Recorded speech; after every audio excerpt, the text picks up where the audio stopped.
My name is Pauline. My maiden name was Hardy, and Mangol. Yes, my husband was a captain, and his name is Frederick Nicholas Mangol, Mangol. It's called Officer Candidate School. He enrolled there because at the time it was a draft, and he asked how close he was going to be, and they said, well, your number's coming up very shortly. So he went next door and signed up with the Naval Reserve, and that's where he, they offered him this Officer Candidate School, and obviously he jumped at it, and it was very tedious work, and especially since he was a history major, learning all about engines and that sort of thing. He would stay up nights memorizing every part of the engine so that he wouldn't flunk out, because if he had a misdeed during the week, he wouldn't have the weekend off.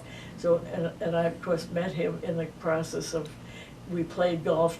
I met him, I had taken up golf, and he was a good golfer, and he appeared one day at our golf club, and they sent him out. There were 3 of us, and they sent him out to join.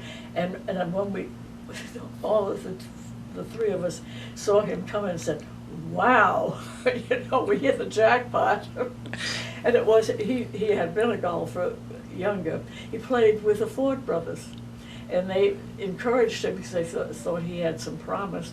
So he used to practice. They let him borrow clubs, and he putted and he did different things. So he was very interested in golf too. I lived in Fall River, Massachusetts, and Newport was only, maybe 20 miles at most. They used to have a bridge going over, and then it was wiped out during a hurricane, so they had to wait and go all the way around. But then they finally built a bridge between the two. And I used to meet him on, because I played golf, and he said, why don't we do this every weekend? So we did with two other women. And from there it just progressed. He moved away. They sent him to, it was, when he graduated, I went to the graduation ball with him. That was funny, because he had a girlfriend back in Michigan, and she couldn't come. So he said, would you be her substitute? I said, no, I would not be her substitute. I would be very happy to accompany you. And he said, what's the difference? He got very upset about that. What's the difference? So anyway, we went, and from there, we started corresponding, and led to many years of, we moved 19 times in 21 years. So I was always the one left behind while he went aboard ship and had a good time. Here I was. But I went aboard ship one time when they went on a Dependence cruise, and it was up a river, and I got seasick. Even with just that motion, so I was not a good sailor. Well,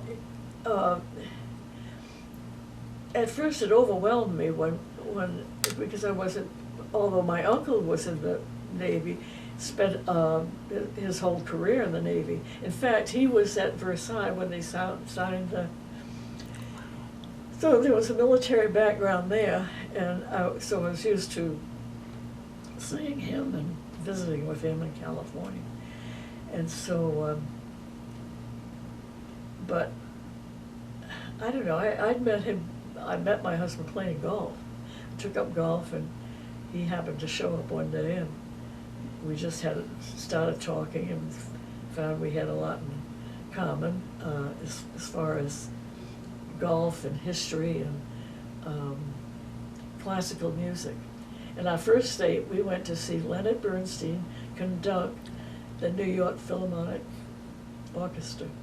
That was our first big date in New York. And he called my mother to ask if he could take me to New York. So I thought that, I didn't know that he'd done that, but I felt I was old enough to make my own decisions, and I wanted to go with him, and so I did. But anyway, that was the highlight, I think, of first year, that we knew one another, was going there. And then we were in New York or something. And we went to all the bars because they had jazz groups playing. And I'd say, well, they must play jazz somewhere else but a bar, you know. But that's the only time in those days that they played jazz, was